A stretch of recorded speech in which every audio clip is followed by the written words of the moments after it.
Sí, cuando quiera meter.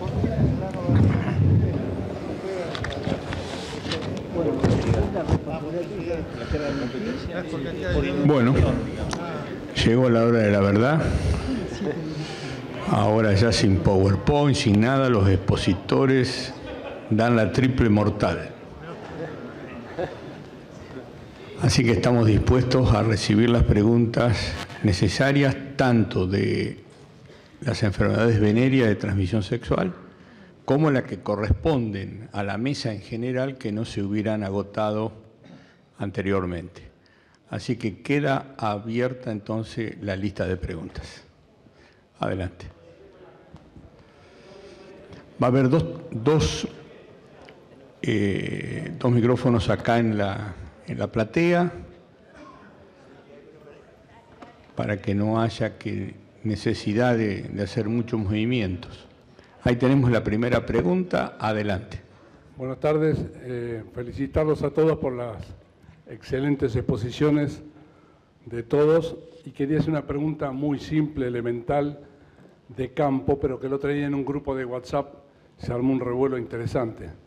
Es sobre el tema de veneria, ¿no? Así que cualquiera de los tres me la puede contestar.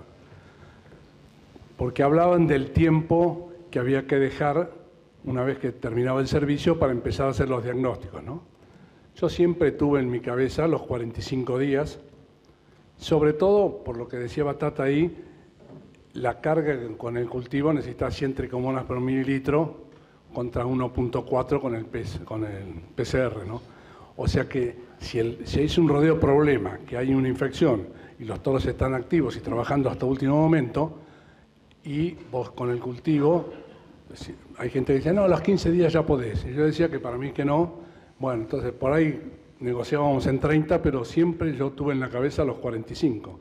Quería saber si eso sigue así, porque parece muy simple, pero bueno, puede ser. En un campo negativo no me preocuparía mucho, ¿no? Pero en un campo problema sería importante poner que salga una fecha más o menos estable para todos, ¿no? Bueno, yo voy a contestar de acuerdo a mi criterio, obviamente. Coincido que debería ser no mínimo de 30 días. Por esa razón que comentaste vos. No menos de 30 días después del servicio. De hecho, digamos, tenemos información, por lo menos en Trico y en Campi, de ensayos experimentales de tener toros que estaban en servicio la semana anterior y sabíamos que el toro era positivo y los resultados, digamos, de los cultivos eran negativos. En esa época no teníamos el PCR. Así que probablemente pensando en las dos técnicas tendría que ser una espera. Ahora no sé cuánta diferencia habrá entre 15, 30 días o 45. Yo esperaría 30 días nada más por criterio, pero me parece que con el PCR probablemente 15 días más o menos no te cambia mucho la película, por lo menos en trigo, ¿no? Sí, yo lo que creo es que hay que darle tiempo a la reposición de la flora cuando es patógena y cuando seguramente se puede haber infectado en los últimos tiempos de una vaca portadora o lo que sea. Pero yo les diría que realmente 30 es lo mínimo y se pueden extender todo lo más que puedan, es mejor todavía. Y la única recomendación que sería interesante es que si van a hacer 2 muestreos, como normalmente muchos hacen, el último lo dejen para el último mes preservicio. Eso también sirve. No es necesario apurarse de tener el resultado ansioso de haber terminado el servicio, sino lo importante es que lleguen al último, al preservicio con un animal muestreado. Y además, el periodo interservicio suele ser bastante largo cuando se tiene solamente un solo rodeo, que va a ser, por ejemplo, primavera. ¿De qué vale tener resultados antes del mes de septiembre-octubre si tiene un interservicio largo de 5 meses? Y ahí cualquiera de ustedes que saben perfectamente todo esto, los toros pueden hacer un escándalo. ¿Está bien? Sí. Segunda pregunta. Casi como productor. Hola, buenas tardes. Antes que nada, agradecerle la invitación. Los felicito por las diferentes disertaciones. Respecto al trabajo de encuesta que hicieron, relevando todos los establecimientos, midiendo las pérdidas por trico y campi, dos preguntas. Una, si tienen medición también, además de las mermas o de la baja tasa de preñez, el aumento de la cola de aparición, o la disminución del cuerpo y el aumento de la cola y la disminución de la cabeza. Eso por un lado. Bueno, primero esa pregunta, después voy a la otra. Sí, no lo tenemos porque, digamos así, le pedimos unas cuantas cosas en la encuesta. Les diría que no eran, debe haber sido como 40 ítems que tenían que contestar, y a veces cuando se exige mucho no te informan nada o te informan lo que se ocurre. Entonces, y es absolutamente humano. De manera que ese dato no lo tenemos, no lo tenemos. Directamente se preguntó cuál es el dato de tacto y el dato de merma, ni siquiera que nos pusieran los nacidos. O sea que el veterinario tenía que tomar el trabajo intelectual de sacar la cuenta. Y eso a veces se lo da el productor, no se lo da, no, es una pregunta. ¿Y la otra? Perdón, y la otra era respecto a la dicotomía presentada, ¿no? Digamos, decir PCR sí o inmunofluorescencia en campi. Digamos, más que nada yo lo tomé como que nos sembraron una duda a nosotros como profesionales, interpretar el campo y en base a eso darnos herramientas para interpretar el diagnóstico. Pero ustedes como laboratoristas, ¿cuál es la técnica que recomiendan y por qué? Porque a mí por lo menos no me quedó del todo claro si ustedes se inclinan más por una PCR o por una la fluorescencia. Por los datos que tenemos nosotros, no vemos un factor para inclinarnos por una o por otra, porque viste que te mostré cuando hicimos muestras paralelas, que en un año casi el 95 y otro 80 y pico % coincidían los resultados. O sea, vos usando una u otra técnica vas a detectar la mayoría de los diagnósticos, los vas a hacer. Con ambas técnicas te van a dar algunos toros positivos por una sí y por otra no. Esto lo hablé mucho con Andrés Pérez, un epidemiólogo, y cuando ocurre esa situación, que hay técnicas que detectan distintas cosas, y vos quisieras obtener la máxima sensibilidad del diagnóstico, tenés que usar las dos en paralelos y considerar positivo a los toros que te dan las dos técnicas. Ahí obtendrías la máxima sensibilidad.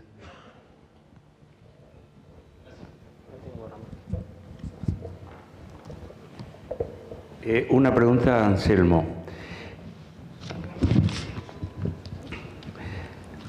Anselmo, pensando en la bioseguridad y en un rodeo cerrado, el único individuo que entraría a ese rodeo es un toro. Quisiera que me repitas o que se defina concretamente cuál es la prueba que hay que hacerle a ese toro para diagnóstico de diarrea viral antes de entrar. Sí, el procedimiento es simple. Con una muestra de sangre y aplicar ya sea PCR, inmunocromatografía lateral, el test de la tirita, va a ser suficiente para detectar si ese animal es portador del virus. Lo que sí deberíamos hacer es, si da positivo, repetirla a las 3-4 semanas para confirmar que sea un animal con una infección persistente y no haya tenido, en el momento que se muestreó, una infección aguda. La prueba de la tirita se puede hacer también de biopsias de piel, particularmente de oreja. Gracias.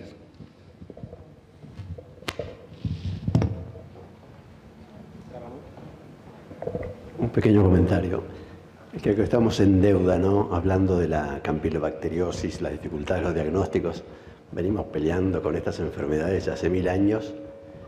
Y en Trico veo que hay avances, pero en Campi tenemos vacunas y tenemos antibióticos y todavía estamos casi como cuando empezamos, ¿no? No tanto, pero en cambio contra Trico ni vacuna ni tratamiento tenemos y más o menos lo estamos controlando, ¿no? Eso es a ver cuándo vamos a lograr mejores o diagnósticos o mejores vacunas, ¿no? ¿Alguien de mesa contesta? ¿Quién se anima? Se hacen todos los otros acá, ¿eh? El Campi tiene la capacidad de variar antigénicamente y eso le permite persistir en el moco cérvico vaginal durante mucho tiempo, hasta más de un año. Este trabajo es del año 72 de Zurich, ¿no? ¿Qué es lo que demostraron? Que el Campylobacter iba variando su capacidad antigénica y eso iba eludiendo la probabilidad de que los anticuerpos generados por él mismo lo pudieran eliminar. Eso es, digamos así, fue el inicio. Yo lo que creo con Campi, que en principio es una enfermedad de rodeo, es una enfermedad con la cual no podemos tomar decisiones sobre los toros solos o sobre las vaquillonas solas. Es una enfermedad que si en mi campo tengo un solo toro, suficiente, aquí hay que vacunar. Vacunar y vacunar. No es, podría exigirse que haya mejores vacunas, quizás sí. No se olviden que en épocas anteriores, allá por los años 70 y pico, cuando había una que llamaba Bovibrio y otra que llamaba Vibrin, se resolvían los problemas, pero eran monovalentes. Esa actitud hoy, salvo la Campi 40, no sé si hay alguna presente, pero sería una de las formas de atacar. De cualquier manera, conociendo toda esta disparidad que tiene el Campi, es un poco difícil que podamos llegar a algún arribo de algo exitoso en tan poco tiempo. Tricomona, creo que lo dije, orden y eliminar los positivos es suficiente. ¿Por qué? Porque en 90 días se elimina la mayoría de las vacas con tricomona. Entonces no vamos a tener que esperar al próximo servicio. En Campi tardan mucho y ustedes van a tener un toro le han hecho 3 muestreos, sanito y todo lo demás, tiene una edad competente, que no va a haber mucha seguridad. Sin embargo, si entra a un rodeo que tiene un 5% de vacas portadoras, que es muy poco, seguramente se va a infectar y se lo va a pasar a otra.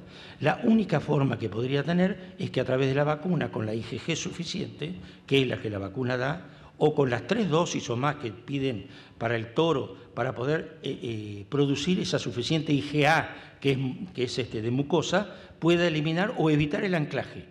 Eso se evita. Pero resolverlo, bueno, ustedes vieron, 40 años haciendo esto, no lo resolvemos. Pero es el Campi, es el Campi. Una pregunta para el doctor César Fiel. Así le toca alguna. César, la utilización de ivermectina al 3.15%, ¿juega algún papel diferente o más importante que una ivermectina al 1% en la posible generación de resistencia? Lógicamente, estamos hablando de una persistencia de 21 días hasta 28 días. Depende del género parasitario, 10 días sobre Coperia, como máximo el 1%, a 4, 5, 6 semanas, depende de las ivermectinas. Eso ejerce una presión de selección sobre la población en refugio más importante, sobre todo si vos hacés el tratamiento con lactona de alta concentración al destete, porque tenés un refugio muy bajo y la posibilidad que tienen de aumentar rápidamente la participación los parásitos resistentes es mucho mayor. No así si vos lo hacés en pleno invierno, cuando tenés un refugio bien importante, una cantidad de parásitos muy importante en la pastura, entre larvas y huevos, y donde los pocos que sobreviven, y a pesar de la persistencia mayor de las de alta concentración, el efecto sobre selecciones y resistencia es mucho menor. Por lo tanto, no recomendamos la aplicación de altas concentraciones al destete, y si hubiese que usarla en alguna oportunidad a criterio profesional, debería ser en pleno invierno. Está claro, gracias.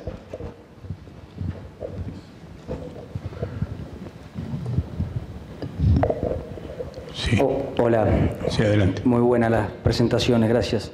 De lo que estaban hablando recién, en la diferencia entre Tricomona y Campylobacter, digamos, ¿no juega, yo pregunto, ¿no?, un rol también lo que siempre hemos leído de la facultad y demás, de esa vaca portadora que igual, digamos, pare un ternero? No sé qué hay de cierto, si hay alguna investigación al respecto, porque eso me parece que por ahí puede ser, ¿no?, la explicación de que cueste más sanear un rodeo, haciendo todo lo que hay que hacer, que es no entorar animales sin ternero al pie, haciendo los raspajes como corresponde y demás. Esa es una consulta. Y otra consulta es en el tema de la calidad de las muestras, que a veces por ahí pueden venir más sucias, no todos los días son iguales y demás. ¿Elegirías una técnica distinta a la otra en base a eso? Digamos, ¿afecta más al PCR la muestra sucia? O no se debata si se entiende la consulta. Parece que está bueno por ahí dejarlo claro. De la vaca portadora te puedo contestar que puede existir esa posibilidad que una vaca llegue a la aparición, tenga una cría y quede portadora. Es muy difícil, te diría que es imposible de detectarla, es un riesgo que se puede correr. Está reportado, pero es un porcentaje extremadamente bajo y es muy difícil hacer ese tipo de seguimiento en un rodeo de campo, ¿no? Lo de PCR te contesta Gustavo. La calidad de las muestras es muy importante porque las dos técnicas se pueden ver afectadas por una mala calidad de muestras. Quizás la PCR sea un poco más delicada por el hecho porque puede haber más factores que la afecten, como hablábamos hoy de enzimas, pelos, sangre. Pero si la muestra es muy sucia, con mucho pelo, con mucha tierra, con mucho barro, la fluorescencia también se ve afectada porque te hace toda una suciedad de fondo que en el microscopio de fluorescencia es muy difícil de ver. O sea que es importante la calidad de muestra para las dos técnicas.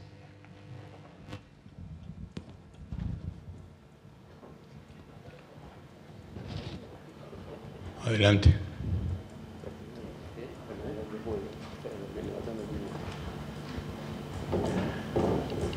Alguien me comentaba mientras estaba tomando el café que sería conveniente poner un ítem dentro del cuestionario que hacemos a los productores y a los veterinarios, a ver cuántos veterinarios han inaugurado en su vida útil de trabajo, cuántas mangas nuevas han inaugurado. Y aparentemente muy pocas son las cantidades de mangas nuevas. Y eso yo creo que es un indicador del atraso general de nuestra ganadería y de todo nuestro sistema. Creo que es válida eso que me dijeron en chiste, es una realidad. ¿Hay más preguntas?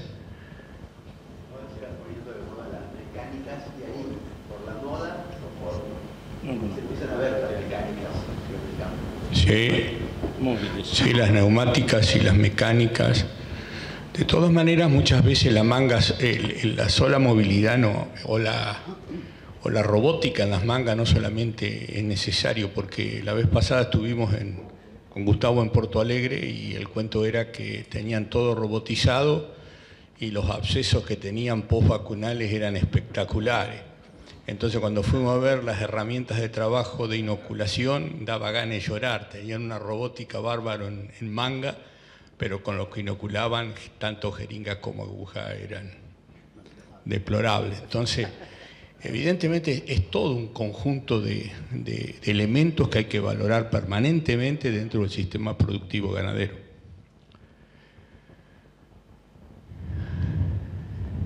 Nada más. Les diría que ha sido un éxito, yo les agradezco muchísimo. Es una responsabilidad muy grande que me ha tocado llevar adelante. Y le voy a dar a Gustavo Convesíes, que es el director técnico de esta nueva propuesta de Laboratorio Azul Diagnóstico, para que exprese sus últimas palabras. Gracias, Ramón. Ese título me lo pasó Ramón.